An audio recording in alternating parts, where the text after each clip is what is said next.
quelles solutions ils ont proposées pour résoudre le problème.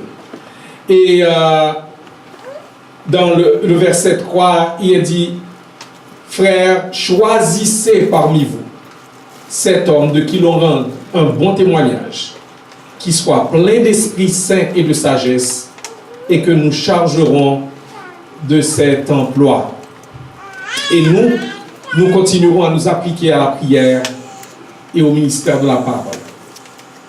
Eh bien, que le Seigneur bénisse sa bonne parole pour notre commune édification ce soir. Si vous deviez partir avant que j'ai fini de prêcher, il y a certaines choses que j'aimerais que vous reteniez.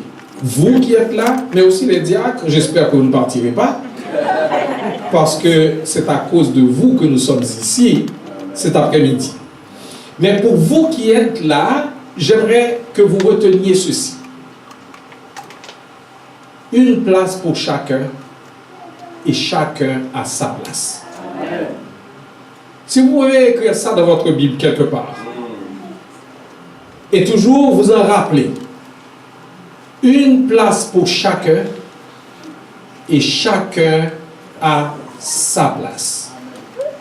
Si vous devez partir, n'oubliez pas ça.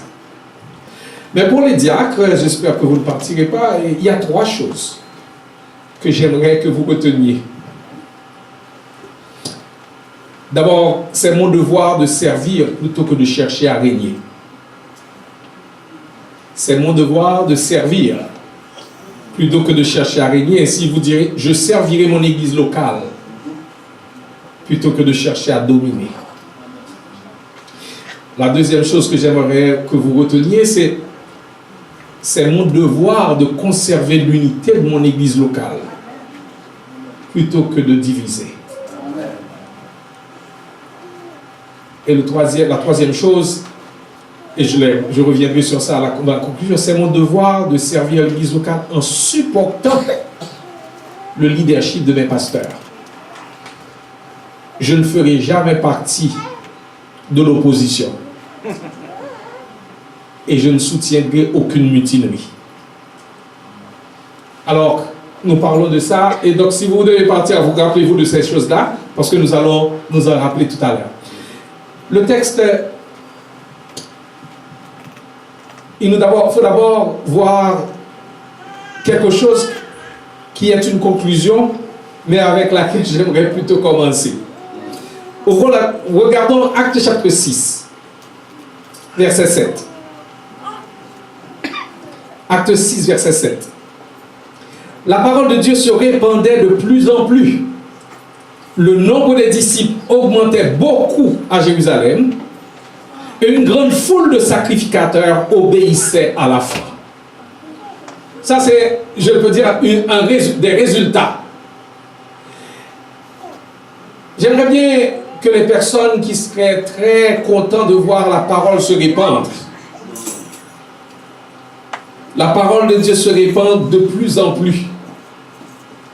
Et ceux qui aimeraient voir les disciples se multiplier dans cette église. Levez la main, s'il vous plaît. Ah, tout le monde a levé la main. Je crois que vous voulez avoir ce résultat.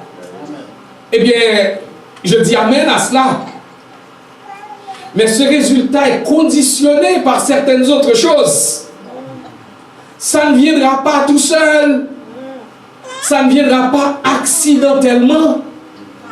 Ça viendra comme résultat d'une certaine qualité de vie de cette église. Et cette qualité de vie ne concerne pas quelques personnes, mais concerne toute l'église. D'abord, voyons le contexte du texte. Nous sommes dans les premiers jours de l'église de Jésus-Christ, après que l'Esprit ait été répandu sur les disciples. Nous voyons l'Esprit exercer son autorité et son influence sur le cœur des croyants en Jésus-Christ. La vie de l'Église était à ce moment-là belle, exaltante. La communion fraternelle était réelle, chaude, dynamique. La prière était fervente. L'étude de la parole était... Les gens étaient assidus à l'étude de la parole de Dieu. Jésus-Christ était quotidiennement, c'est-à-dire chaque jour, les croyants, lorsqu'ils se rencontraient, ils prenaient des repas et ils prenaient le repas du Seigneur. C'est-à-dire ils remettaient l'œuvre de Jésus-Christ au centre de leur vie et au centre de la vie de la communauté. L'adoration était joyeuse, comme celle que nous venons d'avoir. La compassion les uns envers les autres était visible et évidente, au point que des gens vendaient leurs biens personnels sans qu'on leur oblige à le faire.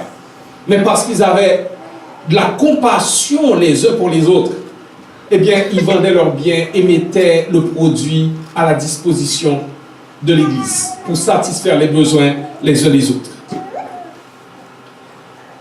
Les inconvertis rendaient un bon témoignage de l'Église. Ils disaient, voyez comment ils s'aiment. Voyez, l'Église les attirait. Et la proclamation de la bonne nouvelle était puissante. Et comme résultat, chaque jour, le Seigneur ajoutait à l'Église des gens sauvés. Ce n'est pas les gens qui ajoutaient à l'Église. C'est Jésus qui a... Dieu ajoutait à l'Église des gens sauvés.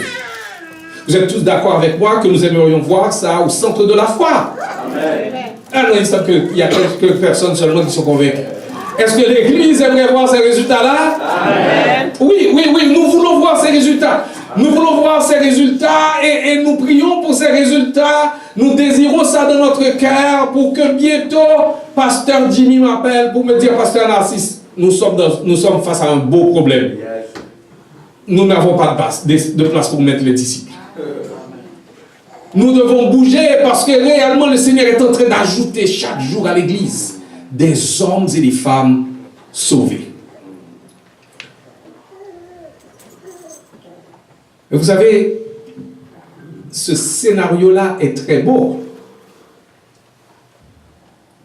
Mais pour y arriver, il faut être prêt aussi à endurer ce qui vient avec. Il y a au moins deux situations qui étaient comme une sorte deux examens que l'Église a subis. Un est venu de l'extérieur, la persécution. L'autre est venu de l'intérieur, les murmures. Dès que l'Esprit de Dieu est à l'œuvre dans une église, cette église va avoir des examens, des tribulations, des épreuves. Et l'église en a eu deux. Premièrement, l'ennemi a attaqué par la persécution. La persécution vient de l'extérieur. Les autorités religieuses maintenant sont jalouses du succès de l'Église et ils veulent arrêter ce mouvement, mais ils ne pouvaient pas l'arrêter parce que c'est l'Esprit de Dieu qui menait ça. Oh, Pasteur Jimmy, Pasteur Ephraim, si la bénédiction du Seigneur est sur votre vie et sur cette œuvre, personne ne peut l'arrêter. Personne ne peut arrêter cette œuvre. Parce que c'est l'Esprit de Dieu qui va agir dans les cœurs. C'est l'Esprit de Dieu qui va attirer les gens. J'aime dire à l'église de Gatineau, Jean-Baptiste a dit, personne ne peut recevoir que ce qui lui a été donné d'en haut. Les personnes qui sont données d'en haut par l'Esprit de Dieu, il n'y a rien qui peut les arracher dans une église. Épreuve, ils ne vont pas lâcher. Incompréhension, malentendu, ils ne vont pas lâcher. Peu importe ce qui se passe, ils vont rester parce qu'ils ont été donnés d'en haut. Mais si ce sont les hommes qui les ont tirés, si c'est la conviction que donnent les hommes, si c'est des choses qu'on leur a promises ou des choses qu'on a fait miroiter devant leurs yeux, ils ne pourront pas tenir lorsque la pression va venir. Eh bien, dans ce texte, nous voyons que l'Église a résisté aux assauts venant de l'extérieur. Mais maintenant, il y a des assauts qui viennent de l'intérieur. Parce que nous ne sommes pas encore au ciel. Nous ne sommes pas encore au ciel. Dents avec langue, c'est voisin. Mais dents contre mort des langues. Mari et femme, ça va avoir des difficultés entre eux. Il va y en avoir entre les croyants, entre les leaders. Ça ne doit pas nous étonner, parce que nous sommes encore en lutte contre le péché, la puissance du péché. Ça va arriver. La grande question, c'est qu'est-ce que nous allons faire avec? Comment nous allons réagir face à cela? Et nous voyons que il y a un problème qui se pose, un problème entre les veuves des Juifs qui parlaient hébreu et ceux qui parlaient grec qui venaient de la diaspora. Et les veuves se sont retrouvées dans l'église de Jérusalem. Et il y a maintenant un groupe qui commence à se plaindre. Ils ont l'impression que les ressources de l'église ne sont pas réparties équitablement. C'est comme si on parti pris pour les veuves des Hébreux par rapport aux veuves helléniques. Alors, ma mère aimerait dire quelque chose, une onomatopée, parce qu'elle en avait beaucoup. Elle dit Rounou, qui a commencé dans l'église. Pour parler de Rounou, c'est lorsque les gens chuchotent. Il y a quelque chose, c'est pas possible, il y a quelque chose qui se passe. Eh bien, il y avait un Rounou dans l'église, les gens commençaient à se plaindre, et maintenant il faut réagir. Et vous savez quelque chose, lorsque l'Esprit de Dieu est en train de contrôler une église, contrôler les leaders, ils apprennent qu'ils ne peuvent pas envoyer les problèmes sous le tapis. Ils doivent affronter les difficultés, affronter les problèmes, plutôt que de les envoyer sous le tapis, parce que lorsque c'est sous le tapis, ça n'a pas disparu vraiment. Ça va réapparaître d'une manière ou d'une autre. Donc, les leaders, lorsque l'Église est contrôlée par l'Esprit de Dieu, on apprend à affronter les problèmes, à les affronter avec les principes de l'Écriture, non pas comme des politiciens qui essaient de passer par en arrière, qui essaient de contourner, mais qui ne disent pas la vérité, mais qui affrontent directement le problème. Le problème est porté à la connaissance des apôtres. Qu'est-ce qu'ils vont faire? Est-ce qu'ils vont dire, oh non, ne vous en faites pas, il n'y a pas de problème, etc. On ne va pas, calmez-vous, il n'y a absolument rien là. Non, il y a un problème. Il y a un groupe qui sent qu'il est lésé. Et il faut faire quelque chose avec. J'ai observé quelque chose que j'espère qu'il ne se passera pas au centre de la foi. De plus en plus, dans la communauté évangélique haïtienne, dans la diaspora, il y a une tendance à faire des églises, à avoir des églises selon des régions ou des villes. Les gens du Cap haïtien, les gens des Cailles, les gens de Jérémie, les gens de Port-de-Paix. Donc, ils veulent faire une église avec les gens de leur région. Et s'il y a des personnes qui viennent d'ailleurs, ils sont presque considérés comme des membres de seconde catégorie. Ils ne vont pas être sur le comité, ils ne vont peut-être pas diriger les ministères, parce qu'ils ne sont pas de la ville d'origine ou de la région des leaders. Et ces situations aussi amènent des ounou. Les gens commencent à se plaindre dans cette église. Si tu n'es pas du Nord, tu ne peux pas être diacre, tu ne peux pas être ancien, tu ne peux pas être trésorier, et ainsi de suite. Il y a eu un problème. Et les leaders spirituels ont compris qu'il fallait réagir. Mais voyons bien à qui on s'adresse. À qui on s'adresse lorsque le problème survient. On s'adresse à ceux qui sont les leaders spirituels de l'Église.